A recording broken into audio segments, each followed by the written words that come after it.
ইন্নামা ইয়া'মুরুকুম বিসসু, সে তোমাকে আদেশ করে, কিসের আদেশ করে? খারাপির দিকে, ওয়াল ফাহশা, আর অশ্লীলতার দিকে। তাহলে শয়তানকে তো দেখতে পায় না, কিন্তু যখন এই শয়তানের যে ক্যারেক্টারিস্টিক্স গুলো আছে, বৈশিষ্ট্যগুলো আছে, চরিত্র যেগুলো দ্বারা প্রকাশ পায় শয়তানি কাজ, সেই শয়তানির কাজ দেখেই বুঝে নিতে হবে যে এইটা হচ্ছে প্রকাশ্য শয়তানি কাজ। তো শয়তানি কাজ কি আছে? আল্লাহ বলছেন শয়তান নিশ্চয়ই তোমাকে আদেশ করবে যে খারাপ কাজ করো আর অশ্লীল কাজ করো। আজকে বর্তমান জামানার মধ্যে অশ্লীলতা এত বৃদ্ধি পেয়ে গিয়েছে, তা বলার অপেক্ষা থাকে না। অশ্লীলতা এখন সমাজের মধ্যে একটা ক্যান্সারে রূপান্তরিত হয়ে গিয়েছে, যেটা কিওর করা খুবই অসম্ভব যদি না সে একজন রাহবারের কাছে যায়, যদি না সে একজন আল্লাহর ওলির সান্নিধ্য পায়, সে কিন্তু ওই ক্যান্সার তাকে গ্রাস করে নেবে। অশ্লীলতা, বেহায়াপনা, ফাহেসাত, এই জিনিসগুলো মানুষের যেমন ক্যান্সার হলে কোনো অ্যান্সার থাকে না, সেই রকম যদি একবার সে অশ্লীলতার মধ্যে ডুবে গিয়েছে, তাহলে ভেবে নিতে হবে তার ক্যান্সার হয়ে গিয়েছে। এই ক্যান্সার থেকে বাঁচার উপায়, আর এটা আমাদের যুব সম্প্রদায় কান খুলে শুনে রাখা উচিত, যে আল্লাহর ওলির নসিহত ভালো করে মেনে চলতে হবে, আল্লাহর ওলির দামানকে ধরে রাখতে হবে, হাত দিয়ে না পারো তো দাঁত দিয়ে ধরতে হবে, তাহলে এই ক্যান্সার থেকে বেঁচে যাবে।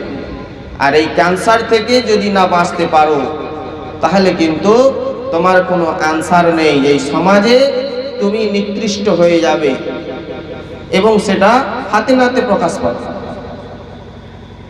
তাই শয়তানের যে প্রকাশ্য শয়তানি, তার মধ্যে হচ্ছে সে খারাপ কাজের দিকে মানুষকে আহ্বান করবে। খারাপ কাজ কি? সে মানুষকে সুদ খাইয়ে দেবে, মানুষের হক মেরে দেওয়ার ওয়াসওয়াসা দেবে। দুটো যে হক আমরা জানি, হকুল্লাহ, হকুকুল্লাহ, হকুল ইবাদ, বান্দার হক, হকুল ইবাদ বান্দার হক, আর হুকুকুল্লাহ হচ্ছে আল্লাহর হক। আল্লাহর হক যে আল্লাহর যে আদেশ আছে, আল্লাহর যে ইবাদতের কথা বলেছেন, তার যে ফরজিয়াত, আদেশ, ওয়াজিবাত যেগুলো আছে, এগুলো যদি পরিপূর্ণভাবে আমরা কায়েম করতে পারি, তাহলে আমরা আল্লাহর হক আদায় করলাম।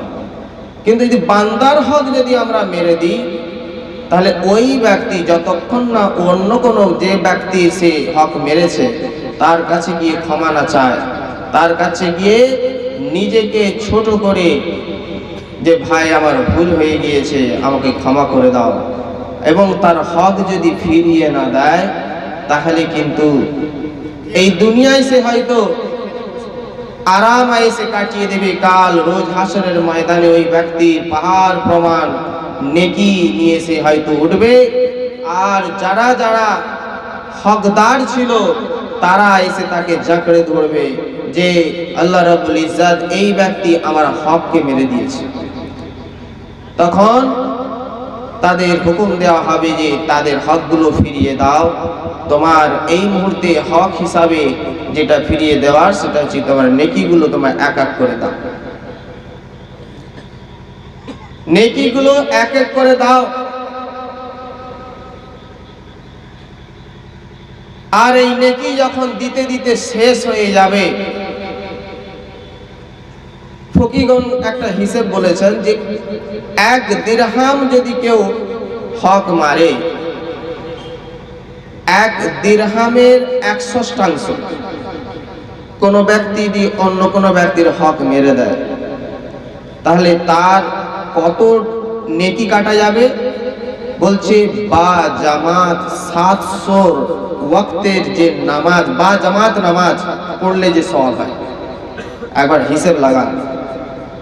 বা জামাত 700 ওয়াক্তের যে নেকি, ওই ব্যক্তি 700 ওয়াক্ত নামাজ পড়েছে আবার জামাতের সাথে, সেই নেকি হচ্ছে গিয়ে 1 দিরহামের 1/100 যদি কোনো ব্যক্তি আরেক ব্যক্তির হক মেরে দেয়, তাহলে তার আমল নামা থেকে ওই নেকিটা ওই ব্যক্তির কাছে চলে যাবে। এটা একটা হিসেব।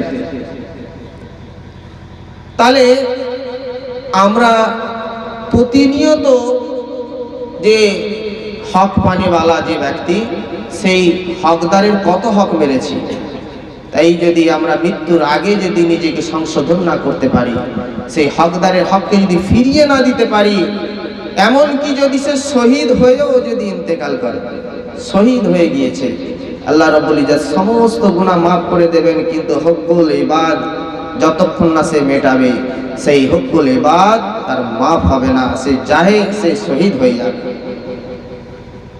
আমরা বলি শহীদের দরজা কত, কিন্তু শহীদের যদি সে কর্জ রেখে মারা যায়, সে শহীদ হয়ে যায়, তাহলে সেই কর্জটা কি, তার যে ওয়ারিসগণ আছেন তার বিরাসতের মধ্যে থেকে যতক্ষণ না সে মিটিয়ে দেবে, ততক্ষণ তার কোনো রেহাই নেই। তাই হুকুকুল ইবাদ আমাদের খেয়াল করতে হবে। বারবার কামিল মুর্শিদ বলছেন যে বাবা হুকুকুল্লাহ তো আদায় করতে হবে, তার সঙ্গে হুকুকুল ইবাদ, বান্দার যে হকগুলো আছে, এই বান্দার হককে তোমাদের কি করতে হবে, তোমাদের মিটিয়ে দিতে হবে। আল্লাহ রাব্বুল ইজ্জত তাই ওই প্রকাশ্য শয়তানিগুলো উল্লেখ করছেন, যে প্রকাশ্য শয়তানি, যে শয়তানিগুলো মাথা চাড়া দেবে যখন সে হালাল খাবে না আর পবিত্র খাবে না। এটা সমস্ত মানব সম্প্রদায়ের প্রতি আল্লাহ আহ্বান জানিয়েছেন যে তারা কি করবে, খারাপ কাজ, এরকম চুরি করা, ডাকাতি করা, রাহাজানি করা, তারপরে সুদ খাওয়া, মানুষের হক মেরে দেওয়া, এই যে খারাপ কাজগুলোর দিকে, এই খারাপ কাজের যে শয়তানি, এটা একটা শয়তানি, এটা কিন্তু প্রকাশ্য শয়তানি। আর প্রকাশ্য শয়তানি যখন হয় তখন বুঝতে হবে যে শয়তান গালবা হয়ে গেছে, শয়তান গালিব হয়ে গিয়েছে। প্রচন্ড জোরে গাছ নড়ছে, বুঝতে হবে বাতাস খুব জোরে বইছে, বাতাস দেখা যায় না, কিন্তু প্রচন্ড জোরে গাছ নড়ছে, প্রচন্ড করে গাছ এদিক সেদিক হচ্ছে, গাছের পাতা নড়ছে, বুঝতে হবে যে বাতাস খুব জোরে বইছে।